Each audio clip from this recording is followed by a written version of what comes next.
എല്ലാവർക്കും നമസ്കാരമുണ്ട്. ഇന്ന് ഞാൻ നിൽക്കുന്നത് കൊടകര ബ്ലോക്ക് പഞ്ചായത്തിന് കീഴിലുള്ള കോടാലി ഗവൺമെൻറ് ഹോസ്പിറ്റലാണ്. നമ്മുടെ മറ്റത്തൂർ ഗ്രാമപഞ്ചായത്തിലാണ് ഈ കോടാലി ഗവൺമെൻറ് ഹോസ്പിറ്റൽ സ്ഥിതി ചെയ്യുന്നത്. ഇവിടെ വർഷങ്ങളായിട്ട് നമ്മുടെ നാട്ടിലെ ജനങ്ങൾ ഏറ്റവും കൂടുതൽ ഫേസ് ചെയ്യുന്ന പ്രശ്നം രാത്രി കാലങ്ങളിൽ ഡോക്ടർമാരില്ല.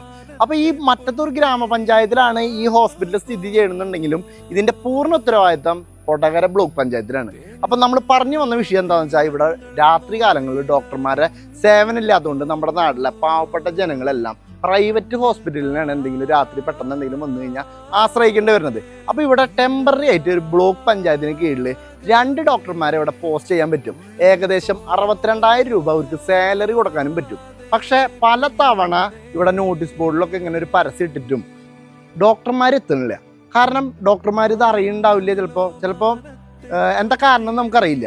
അപ്പോൾ ഇന്ന് ഞാൻ വീഡിയോ ചെയ്തേക്കുന്നത് ഇവിടെ ഒരു പഞ്ചായത്ത് അംഗം എന്ന നിലയിൽ നമ്മുടെ വീഡിയോ ഒരുപാട് ആൾക്കാർ കാണുന്നുണ്ടാവും. അപ്പോൾ ഈ കാണുന്നതിൽ ഏതെങ്കിലും ഡോക്ടർമാർക്ക് നമ്മുടെ മറ്റത്തൂർ ഗ്രാമപഞ്ചായത്തിലുള്ള ഈ കൊടകര ബ്ലോക്ക് പഞ്ചായത്തിന് കീഴിലെ കോടാലി ഹോസ്പിറ്റലിൽ ജോലി ചെയ്യാൻ താല്പര്യം ഉണ്ടെങ്കിൽ താഴെ ഞാനൊരു നമ്പർ കൊടുക്കുന്നുണ്ട്. കോടാലി ഗവൺമെൻറ് ഹോസ്പിറ്റലിലെ സൂപ്രണ്ടിൻ്റെ നമ്പറാണ്. അപ്പോൾ നിങ്ങൾക്ക് ദയവ് ചെയ്ത് ആരെങ്കിലും ഏതെങ്കിലും ഡോക്ടർമാരെ സജസ്റ്റ് ചെയ്യാൻ പറ്റുന്നുണ്ടെങ്കിൽ, ഇനി റിട്ടയർഡായ ഡോക്ടർമാരാണെങ്കിലും 65 വയസ്സിന് കീഴിലുള്ള ഡോക്ടർമാർക്ക് ഇവിടെ അപ്ലൈ ചെയ്യാവുന്നതാണ്. പെട്ടെന്ന് തന്നെ അവർക്ക് 2 പേർക്ക് നമുക്കിവിടെ ജോലി കൊടുക്കാൻ പറ്റും. അത് നമ്മുടെ നാട്ടിന് ഏറ്റവും അത്യാവശ്യമായൊരു കാര്യമാണ്. അപ്പോൾ നിങ്ങൾക്കറിയാവുന്ന ഏതെങ്കിലും ഡോക്ടർമാരുണ്ടെങ്കിൽ, ഇതിൽ ഒരു തരത്തിലും നമ്മളെന്താ പറയുക, നമ്മുടെ നാടിൻ്റെ ഉന്നമനത്തിന് വേണ്ടിയിട്ടാണ് നമ്മൾ പറയുന്നത്. ഏതെങ്കിലും തരത്തിലുള്ള ഡോക്ടർമാർ ഇതിന് സന്നദ്ധ ആയിട്ടുണ്ടെങ്കിൽ താഴെ കാണുന്ന നമ്പറിൽ കോൺടാക്ട് ചെയ്യുക. നിങ്ങളുടെ ഡിഗ്രി സർട്ടിഫിക്കറ്റും ബാക്കി രേഖകളൊക്കെ ഒന്ന് അയച്ചാൽ മതി.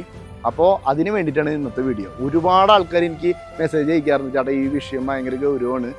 പക്ഷേ നമ്മളൊരു മറ്റത്തൊരു ഗ്രാമപഞ്ചായത്തിലൊരു ഗ്രാമപഞ്ചായത്ത് അംഗം എന്ന നിലയിൽ എനിക്കിതിൽ ചെയ്യാനുള്ള പരിമിതികളുണ്ട്. എനിക്കിത് ചെയ്യാൻ പറ്റണ ഒരു കാര്യം എനിക്ക് തോന്നി ഇതായിരിക്കുന്നു. കാരണം ഏതെങ്കിലും അർഹതയുള്ള ഡോക്ടർമാരുണ്ടെങ്കിൽ പെട്ടെന്ന് തന്നെ ഒന്ന് കോൺടാക്ട് ചെയ്യാം.